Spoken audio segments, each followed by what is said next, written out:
Labą dieną, atėjau paimti interviu apie teatro hobį. Ką galvojai apie teatrą prieš pradedama lankyti būrelį?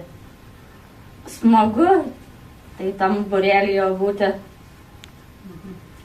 Kokie iššūkiai dažniausiai kyla repeticijų metu? Tai sunkiausia būna, tai kaip pastatom tą spektaklį.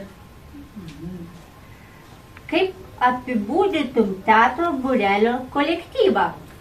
Jis linksmas ir smagus kolektyvas. Kaip sprendžiate nesutarimus kūrybinės proceso metu?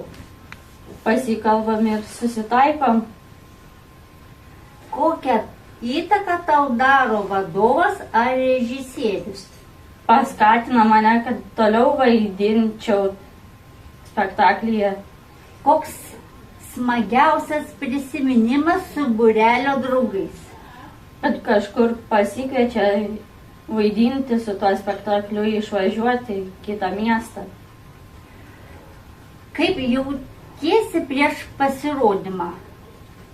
Džiaugsmingai, kad pasirodom ir įtikingai pasirodom scenai. Kaip reaguoji į žiūrovų aplodismentus ar kritiką? Džiaugsmingai.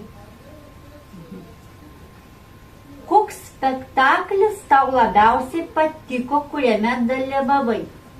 Visuose spektakliuose man patinka vaidinti. Kaip ruošiatės spektakliui? Daug repetuojam ir pasistato tas spektaklius. Kokias savybės padeda ugdyti teatras? Linksmas, kad būtum su nuotaika linksmai. Kaip teatras keičia požiūrį į kitus žmones? Kad jie irgi gali vaidinti kitame spektaklyje, kurie sugeba tai daryti.